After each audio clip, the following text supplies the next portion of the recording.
c'est l'occasion de nous faire revivre certains petits souvenirs qui peuvent nous aider justement à continuer à faire vivre Yaya Efrazi parmi nous. Donc, moi qui vous parle, je ne sais pas qui je suis par rapport à cette femme-là. Je ne sais pas. Depuis l'annonce de sa mort, je me demande qui j'ai pu être pour cette femme-là. Mais moi, je sais qui elle est, qui elle a été, qui elle restera pour moi. C'est pour ça que je vais vous livrer un tout petit témoignage par rapport au peu que j'ai pu vivre avec elle. J'aurais bien aimé que nous puissions continuer notre route ensemble jusqu'à l'infini. Parce qu'il y a des personnes dans nos vies pour lesquelles on ne souhaite même pas qu'elles s'en aillent. Moi, je n'ai jamais imaginé qu'un jour, je me retrouverai à Sainte-Geneviève-des-Bois, dans une salle prêtée par la municipalité, pour évoquer le souvenir de Yaya Efrazi. Je n'ai jamais imaginé cela. Mais voilà que je me retrouve au pied du mur. Je suis devant le fait accompli. Et pour cela, j'ai dit que je ne peux pas aller me rasseoir à ma place si je ne vous ai pas livré le peu que j'ai pu vivre avec cette grande dame. Donc c'est un petit témoignage personnel, voire intime, de ce qu'était et restera pour moi la dame que nous pleurons aujourd'hui. Oui, pour moi, Efrazi Lukula, ex-madame Kazimenga, c'est une grande dame, une femme exceptionnelle, telle qu'on n'en voit plus actuellement, rarement.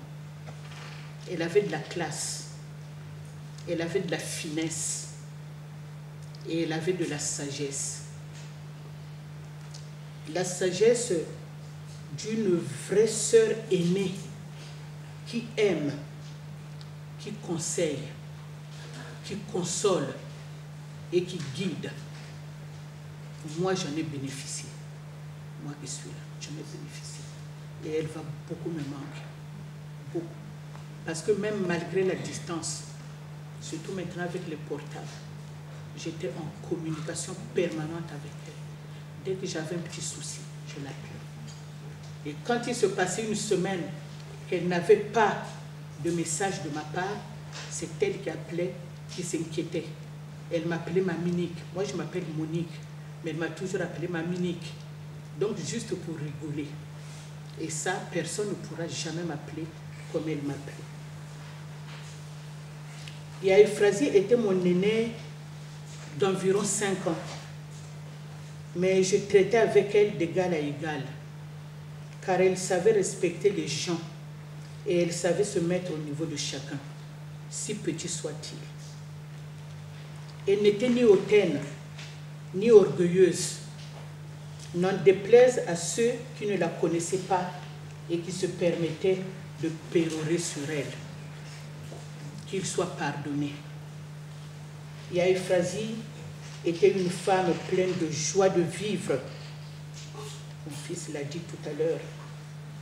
Et cette joie de vivre, elle savait la diffuser autour d'elle. C'est quelqu'un qui aimait s'amuser. C'est quelqu'un qui aimait discuter. Elle aimait beaucoup discuter avec ses amis et tout son entourage. Elle était d'une tendresse infinie pour ses proches. Très attentionnée, toujours à l'écoute et toujours prête à faire quelque chose. Je ne puis dire quand et dans quelles circonstances nous nous sommes connus. Je ne sais plus. Parce que j'ai l'impression qu'elle a toujours existé dans ma vie. Une chose est certaine, elle et moi, nous avons bourlingué ensemble depuis temps non prescrit. On a fait de ces choses. Si je commence à les citer ici, la salle, on ne la rendra pas à 4 heures du matin. On a vraiment bourlingué comme des petites folles. Toute mère que nous étions. Elle a eu 3 filles, moi j'ai eu le double. J'ai eu 6 filles, elle en a eu 3. Elle m'avait adoptée comme sœur, comme amie, comme confidente. Nous étions de vraies jeunes filles lorsque nous étions ensemble. Et quand on décidait de faire des bêtises, mais on allait à fond la caisse. Ah oui, on n'avait pas de limites. Nous avons effectué de nombreux voyages ensemble. Sur un coup de tête, hein, on était là le soir, on buvait souvent le Malibu. On adorait ça. Et comme ça, autour du verre, il fallait qu'on voie le fond de la bouteille hein, pour qu'on se sépare. Et pendant qu'on buvait, on échafaudait des plans. Et si on partait au Gabon? Et si à la fin du mois, on partait à Lomé? Et si... Donc on s'est retrouvés comme ça à Abidjan, à Lomé, à Libreville. Une fois, on est parti à Libreville. On était parti pour une semaine. On arrive là-bas, la première nuit, je fais une crise d'appendicite. On ne connaissait pas le pays. Et on s'est débrouillé, heureusement, qu'on était 2. On a appelé un taxi, on est parti à la clinique Chambrier, je crois que c'est Chambrier. On m'a opéré là-bas. C'était la première fois que je subissais une opération. Et j'avais peur, parce que moi, j'ai toujours dit, Aya Efrazi, le jour qu'on m'opère, je meurs. Elle a dit, mais non, les opérations, ce n'est pas fait pour que les gens meurent. C'est pour que les gens vivent, pour que les gens survivent. J'ai dit, non, je veux mourir. J'ai dit, non, tu ne vas pas mourir. Et une crise d'appendicite, il n'y a qu'une solution, c'est l'opération. Sinon, justement, tu meurs. On m'a opéré, et quand j'ai ouvert les yeux, la première personne que j'ai vue à mon chevet, c'était Aya Efrazi. Elle était là assise, elle attendait que je sorte de l'anesthésie. Et quand je l'ai vue, j'ai dit, Aya Efrazi, comme vous irez à vous. Et elle s'est mise à rire et elle a dit, mais les morts ne parlent pas. Donc voilà une anecdote, ça s'est passé au Gabon. Et en fait, je suis là, donc je n'étais pas morte. Elle avait raison. Nous avions entrepris la construction de nos maisons de Diata simultanément. Moi, j'ai commencé, elle avait une double parcelle. J'ai dit, moi, j'ai une petite parcelle, je vais faire une petite maison. Elle a dit, ah, commence, moi, ma parcelle, elle est trop grande. Mais dès qu'elle a vu que je commençais à déposer le sable et le gravier, elle a dit, oh, tu vas me doubler, toi.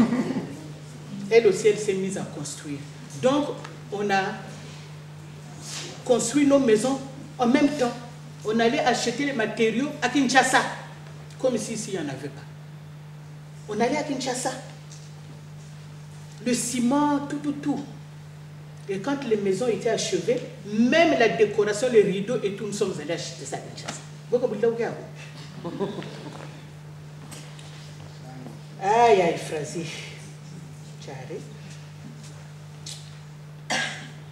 Nous échangeons nos voitures pour brouiller les pistes. Ah, vous avez compris. Voilà. Elle prenait ma voiture, moi je prenais sa voiture. Mais cela contribue à énerver certaines de nos connaissances. Parce que justement, on réussissait nos coups comme ça. Et les autres, surtout les maris, n'étaient pas contents. Et Aya Efrazi a travaillé longtemps à Impreco, à Kinsoundi. Donc, comme elle était cadre à Impreco, chaque fin du mois, lorsque on leur payait leur salaire, on leur donnait aussi des coupons de tissu. Donc, les cadres avaient droit à 2 coupons et les subalternes, 1 coupon. Donc, les 2 coupons-là, vous pouvez imaginer, elle en gardait 1 et elle m'en donnait 1. Mais parfois, elle-même aussi, elle ne prenait pas, elle venait me donner les 2. Et j'étais tout le temps habillée en Impreco, impeccable comme ce n'est pas permis, élégant, je n'étais pas grosse comme ça. J'étais toute mince, jolie. Ceux qui me connaissent savent comment j'étais. J'étais une vedette. Donc, les femmes, les épouses de X, Y et tout, quand elles me voyaient comme ça, toujours bien nippée et tout ça, elles voulaient savoir où j'achetais mes pagnes. Parce que j'avais toujours de jolis petits modèles. Et une fois, il y a la dame de quelqu'un, un haut responsable, qui m'a interpellée à l'INSED, l'ancienne école normale supérieure, parce que c'est là-bas que je suivais ma formation, dit Madame, excusez-moi, je vous vois tous les matins, vous êtes toujours bien habillée, mais les pagnes là, quand je vous vois avec, je vais chercher au marché de Mongali, au marché de Potopoto, je ne trouve pas ça. Est-ce que vous pouvez me dire là où vous achetez vos pagnes? Parce qu'ils sont très beaux. Et moi j'ai dit, mais c'est un préco. Dès que j'avais dit c'est un préco, elle a eu un air de dédaigneux, quoi. Un préco. J'ai dit, c'est un préco. Alors, du coup, ça ne l'intéressait plus. Mais moi, ça m'arrangeait. Il y a une phrase, donc, m'a habillée pendant des années et des années, je n'achetais pas de pagne. C'est elle qui m'habillait. Moi, je ne payais que le tailleur.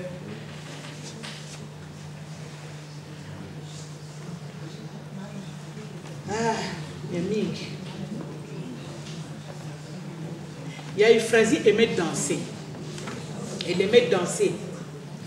Elle appréciait particulièrement la salsa, dont elle possédait une collection incommensurable d'œuvres de cette musique latino-américaine.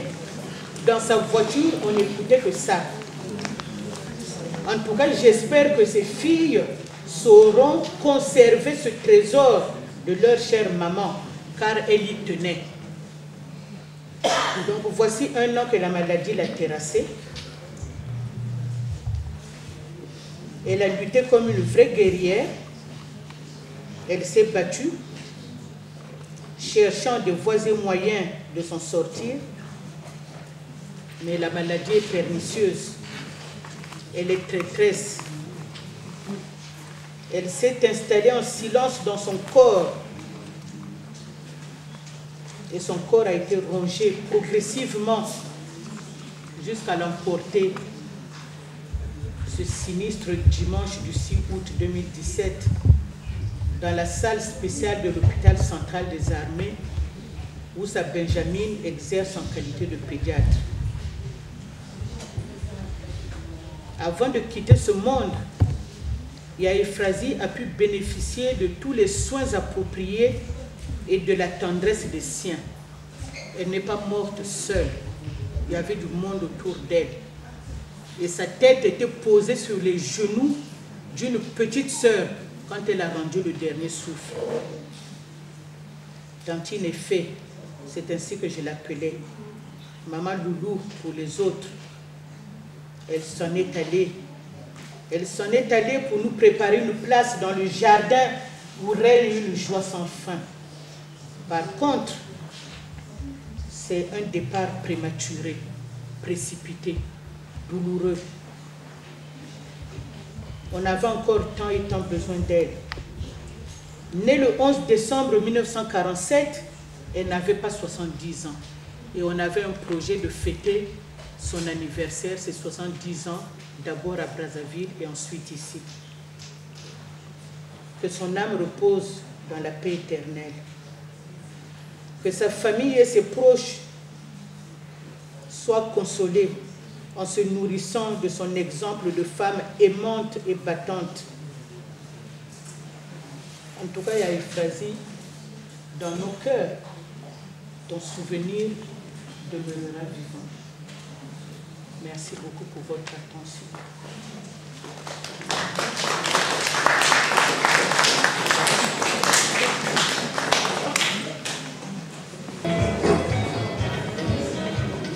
Bien, Maman Monique, nous te remercions pour tout ce que tu viens de dire. Nous te remercions pour la qualité de ton propos. Franchement, j'étais loin d'imaginer que l'ex d'un grand journaliste, donc d'un de mes collègues, pouvait aussi avoir des talents de journaliste. Comme quoi, tout ce qui s'assemble se ressemble. Merci beaucoup, maman. Ben, comme je vous l'ai dit d'entrée de jeu, nous allons donc entamer cette phase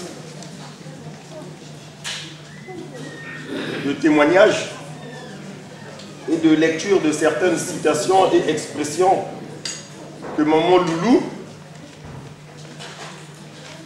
a découvertes certainement sur Internet et qu'elle souhaitait nous partager. Bon, donc, après maman, tout seigneur, tout honneur, je vais emboîter le pas de maman en commençant par vous lire cette citation ou expression, je ne sais pas comment elle a qualifié ça, que j'ai pioché sur la page Facebook de maman Loulou. Je veux le faire très simplement et j'espère que chacun de nous essaiera d'en tirer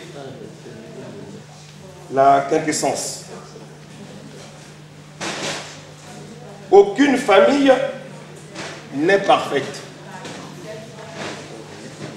On se querelle, on se dispute. Parfois, on arrête même de se parler. Mais à la fin, une famille reste une famille. L'amour sera toujours là.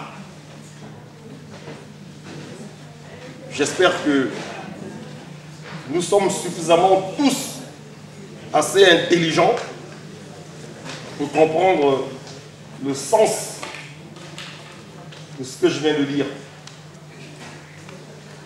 Chers amis, chers frères, chers parents, frangins, frangines,